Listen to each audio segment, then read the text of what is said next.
बोकारो के चास इंद्रपुरी कॉलोनी की रहने वाली समाजसेवी महिला के सपनों को इसलिए चकनाचूर कर रख दिया गया कि उसके बढ़ते कदम आम जनमानस के दिलों में उसके प्रति सम्मान और लोगों का झुकाव देख समाज के रहनुमाओं को इस तरह डर व्याप्त हो गया कि पंचायत चुनाव के पहले साजिश रचकर वोटर लिस्ट से उसका और उसके पति का नाम काटकर हटा दिया गया। समाजसेवी सरोज कुमारी ने यह आरोप लगाया है कि क्षेत्र के लोगों का प्यार और स्नेह देखकर चास पंचायत क्षेत्र के जनप्रतिनिधियों को खटकने लगा और उन जनप्रतिनिधियों को यह एहसास हुआ कि कहीं वह पंचायत चुनाव में खड़ी ना हो जाए, उनका कहीं पत्ता नहीं कट जाए। इस कारण लोगों ने कुछ अधिकारियों को मिलाकर उनके खिलाफ साजिश रच दिया है। सरोज कुमार की माने तो वह समाज के महिलाओं को सजग बनाना चाहती थी। जिस तरह एक घर को गृहस्वामिनी स्वर्ग बना देती है, उसी तरह समाज और अपने क्षेत्र को भी स्वर्ग और खुशहाल बना देगी। वह तो समाज के लोगों को सिर्फ कुछ देना ही चाहती थी, उस समाज से उसे कुछ लेना नहीं था। लेकिन उनका और उनके पति के नाम पंचायत चुनाव के लिस्ट से हटवा देने के बाद से ही उन्होंने अब यह प्रण कर लिया कि वह इस पंचायत चुनाव में अब चुनाव भी लड़ेंगे और जीतेंगे भी, और समाज के आड़े आने वाले नियति के मुंह में तमाचा भी मारेंगे जिन्होंने उसके नाम को पंचायत लिस्ट से कटवाने का साजिश किया है। समाज सेवी सरोज कुमारी ने कसम खाई है कि इस समाज और इस क्षेत्र का कायाकल्प करके ही दम भरेंगे। इसके लिए उन समाज के रहनुमाओं को खुली चुनौती।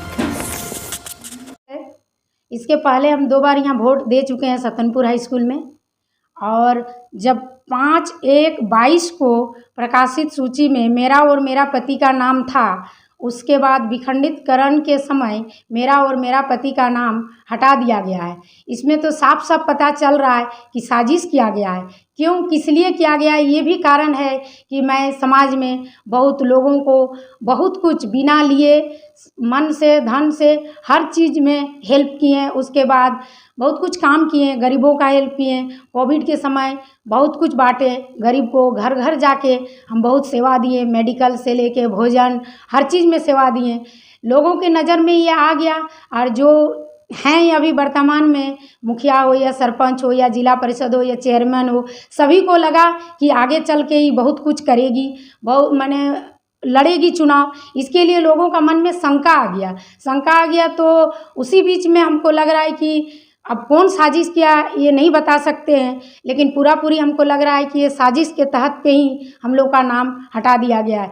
और उसमें भी आगे भी इसके पहले जब आया तो उसमें नाम था हम लोग का, सभी का, यहाँ देख रहे हैं सभी ग्राम वासियों का नाम है, आगे पीछे सभी का नाम है, लेकिन मेरा और मेरा पति का नाम क्यों हटा दिया गया है ये मुझे पता नहीं है। भारत का लोगों को ये पूरी अधिकार है वोट देने का और इलेक्शन लड़ने का। ये अधिकार अगर किसी से छीना जाता है तो इसके लिए बहुत कड़ी कार्रवाई कानून किया जाए, और ये अगर नहीं करते हैं तो इसका मतलब पूरी पता चल रहा है कि सब अफसर हो या कोई भी हो, इसके तो हम नाम नहीं बता सकते हैं, मिले हुए हैं।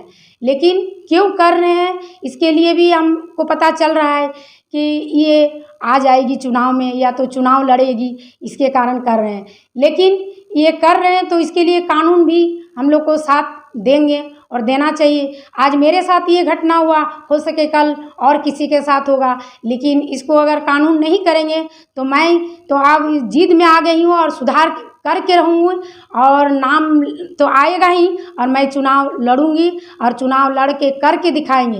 पंचायत चुनाव, जिला परिषद लड़ेंगे, उसके बाद हो सके तो आगे बहुत कुछ करेंगे।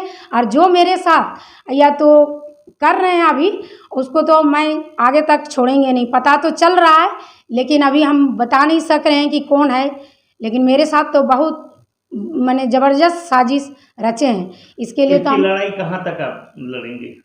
इसके लड़ाई हम हाई कोर्ट, सुप्रीम कोर्ट, जहाँ तक जाना हो वहाँ तक जाएंगे। माने जो इसमें जो साजिश रचे हैं लोग, उनको दंडित करवाइए कि मन एकदम दंडित कराएंगे। आज मेरे साथ किए हैं, इसी तरह हो सके पूरे इंडिया में और किसी का लोगों के साथ करेंगे, लेकिन ये हम बर्दाश्त नहीं कर सकते हैं। इसके लिए अगर कुछ भी करना हो हमको तो हम करेंगे। ये तो बहुत ही निंदनीय और दुखद घटना है, और साफ सुथरा नज़र आ रहा है कि इसमें बहुत बड़ी साजिश भी है। खास करके मेरी पत्नी लगातार 3 सालों से समाज सेवा में जुड़ी हुई हैं।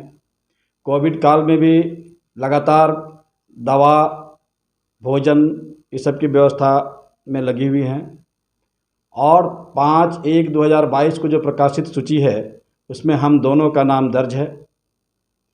नियमतः उसमें से न तो नाम जोड़ना था न नाम हटाना था। इसके बावजूद भी विखंडीकरण के समय दोनों का नाम हटा दिया गया और पंचायत सूची में नाम दर्ज नहीं है। इस घटना को देखने के बाद ये साफ प्रतीत होता है कि इसमें हो सकता है कि जनप्रतिनिधियों को ये भय हो गया हो कि मैडम 3 सालों से समाज सेवा कर रही हैं, इसका मतलब है कि हो सकता है कि चुनाव लड़ेंगी। इस भय से भी लोग डर के इस तरह का साजिश रचे, जिसमें अधिकारी का भी कहीं न कहीं संलिप्तता प्रतीत होता है। तो आप क्या कार्रवाई करेंगे वैसे अधिकारियों? अभी सभी जगह हम लोगों ने आवेदन दे दिया है, उपायुक्त को भी आवेदन दे चुके हैं। उपायुक्त महोदय प्रखंड विकास पदाधिकारी से जांच करवा करके जांच रिपोर्ट के साथ राज्य निर्वाचन आयोग को भेज दिए हैं अनुशंसा करके। उधर से भी कोई रिपोर्ट हमको मिला नहीं है। इसके बावजूद भी चूँकि हमको भय है, हो सकता है कि साजिश और गहरा हो जाए, इसलिए हमने हाईकोर्ट में भी रिट दायर कर दिया है। 21 तारीख को रिट दायर हुआ है, 22 तारीख को उसका रजिस्ट्रेशन हुआ है। संभवतः 2-4 दिन में हाईकोर्ट का भी रिजल्ट आ जाएगा। आप सर टीचर रहे हैं, आपको लगता है कि ये बिल्कुल ये तो फंडामेंटल राइट्स का हनन है। किसी को भी यहाँ तो जो बाहरी हैं, जो देश से बाहर के हैं, वो लोग का नाम दर्ज हो जाता है। हम लोग तो इस देश के मूल निवासी हैं और हम लोगों का यहाँ से नाम हट जाना सीधा सीधी फंडामेंटल राइट्स का हनन है। मैडम ने तो क्या लगता है कि सही में समाज को बदलने की अब ज़रूरत आ गई है? ये तो खैर मैडम का सोच है और जिस तरह से मेहनत कर रही हैं, अगर ये चुनाव लड़ेंगी तो हम उसमें कोई बाधा नहीं देंगे। चुनाव लड़ना चाहती हैं, लड़ सकती हैं, इनको अपना अधिकार है। उसमें न तो हम इनको बहुत ज़्यादा सहमति दे रहे हैं और न ही हम विरोध कर रहे हैं। मतलब आगे बढ़ाएंगे हम? हाँ, आगे बढ़ाने में पति का जो धर्म है वो तो हम निभाएंगे, लेकिन एक सरकारी सेवक होने के नाते बहुत ज़्यादा हम राजनीति में तो इसको हिस्सेदारी नहीं कर सकते हैं, लेकिन पति होने के नाते जो पति धर्म है वो तो हम निभाएंगे। अब इनको जहाँ तक जाना है जा सकती हैं, ये स्वतंत्र हैं।